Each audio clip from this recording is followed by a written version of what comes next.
Question करते हैं। अगले क्वेश्चन को एकदम ध्यान से करेंगे हम लोग। ये काफी इंपॉर्टेंट समझ सकते हैं आप लोग। देखेंगे जरा, फर्स्ट पॉइंट मेरे साथ रीड करेंगे बेटा। फर्स्ट पॉइंट में क्या लिखा है? Commenced business with cash. तो भाई साहब, हम यहाँ पे लिखेंगे कैश, जो आएगा 50,000, और सेम यही चीज हम अपने कैपिटल में भी डाल देंगे। सेकेंड पॉइंट देखेंगे जरा बेटा, पेड इनटू बैंक। अब क्या हुआ, मैंने इसमें से 10,000 बाहर निकाले और उसको अपने बैंक अकाउंट में जमा कर दिए। तो बैंक भी मेरा एसेट्स होता है, तो नया कॉलम हम बनाएंगे बैंक का। ठीक है जी। थर्ड पॉइंट आएंगे। थर्ड पॉइंट में क्या बोला? Purchase goods for cash 20,000 and credit 30,000। तो जब जब हम गुड्स खरीदते हैं तो हमारे पास आते हैं स्टॉक, और स्टॉक के लिए हम एक नया कॉलम बनाएंगे। इसमें लिखेंगे 20,000 का गुड्स जो हमने कैश में खरीदा। तो ऐसा कीजिए, कैश में से 20,000 माइनस कर दीजिए, और 30,000 का हमने खरीदा है क्रेडिट में। तो ये 30,000 हमारा लायबिलिटी बनेगा, क्योंकि हमने इसको क्रेडिट में खरीदा। तो यहाँ पे लिखेंगे क्रेडिटर, और क्रेडिटर की वैल्यू यहाँ पे आप डाल दीजिए 30,000। Is that clear? Third point clear हो गया। अब आ जाइए बेटा फोर्थ पॉइंट पे। क्या बोला? Sold goods for cash 40,000 costing 30,000। 30,000 रुपए के गुड्स को आपने 40,000 में बेचा है। इसका मतलब क्या हुआ? 30,000 रुपए का गुड्स गया, 40,000 का कैश आया, और 10,000 10,000 you have earn the profit. और जब भी प्रॉफिट होगा हम कैपिटल के साथ प्लस कर देंगे। Is that clear? Fifth point पे आएंगे बेटा। फिफ्थ पॉइंट में क्या है? हमने रेंट पे किया है 500 का। तो जब पे कर रहे हैं इसका मतलब हमारे जेब से कैश जा रहा है 500, और चूंकि रेंट हमारा एक्सपेंस होता है तो 500 मैं कैपिटल से भी माइनस कर दूंगा। फिर नेक्स्ट पॉइंट में बोला rent outstanding. Outstanding rent six point पे। तो रेंट जो है होगा हमारा एक्सपेंस है, तो कैपिटल से तो माइनस होना बनता है। और हमारे लायबिलिटी साइड में आउटस्टैंडिंग एक्सपेंस करके एक नया कॉलम बनेगा, जिसमें हमको लिखना होगा 100 rupees. Is that clear? Furniture purchase किया हमने क्रेडिट में। अब हमारे पास एक एसेट्स आ गया। एसेट्स का नाम क्या हुआ मेरे बच्चे? फर्नीचर हो गया। फर्नीचर खरीदा आपने। तो जब फर्नीचर खरीदा कितने का? फर्नीचर खरीदा है 5,000 का। तो बेटा 5,000 में फर्नीचर तो आया, लेकिन क्या हमने पैसे दिए? नहीं दिए। तो ये हमारा वेंडर कहलाएगा, वेंडर फॉर फर्नीचर। ठीक है। It's also our creditor, but चूंकि हमने इससे एसेट्स खरीदा है तो हम इसको एक स्पेशल ट्रीटमेंट देंगे 500। मुझे ना ये जो वैल्यूज हैं इसको थोड़ा ठीक से लिखनी चाहिए। चलिए, कंफ्यूजन नहीं रखेंगे बेटा। सिक्स्थ पॉइंट हम थोड़ा नीचे लिखेंगे, और चूंकि फर्नीचर खरीदा तो 5,000 मैं यहां लिखूंगा, और वेंडर फॉर फर्नीचर 5,000 यहां लिखूंगा। अब समझ में आ रही बात? पहले क्या हो रहा था, ये 100 रुपीज हमारे बीच में आ जा रहे थे। अब देखते हैं बेटा, bought refrigerator for personal use. जहां पर्सनल यूज वर्ड आ जाए हम उसको क्या समझते हैं? ड्राइंग समझते हैं बेटा। तो हमने रेफ्रिजरेटर खरीदा है कितने का? 5,000 का। ठीक। इसका मतलब हमारे जेब से कैश गया होगा, तभी तो रेफ्रिजरेटर खरीदा 5,000। और चूंकि ये ड्राइंग है तो मैं कैपिटल के साथ इसको क्या कर दूंगा? माइनस कर दूंगा। फिर अगला पॉइंट आता है एट्थ पॉइंट। क्या बोला कि हमने ना मोटरसाइकिल खरीदा है 20,000 का।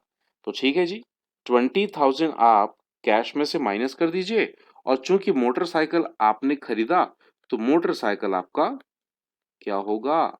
एसेट होगा। तो मोटरसाइकिल का नया कॉलम बनेगा, और यहां पे हम लिख देंगे 20,000। ये तो ये कुछ ऐसा आपका अकाउंटिंग इक्वेशन फाइनल होगा। चलिए, अब हमको एक काम करने हैं, टोटल करने हैं बेटा। टोटल करने में आप लोग भी हेल्प करो।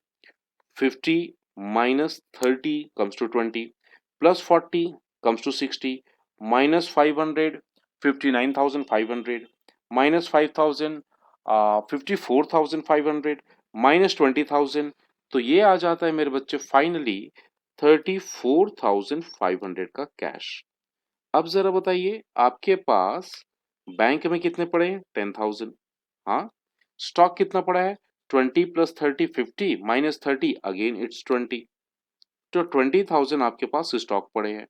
5,000 का आपके पास फर्नीचर पड़ा है और 20,000 का आपके पास मोटरसाइकिल पड़ा है। तो ये आपके अकाउंटिंग इक्वेशन का एसेट साइड का हमने टोटल कर लिया। अब जरा लायबिलिटी साइड मतलब कैपिटल और लायबिलिटी को हैंडल करेंगे।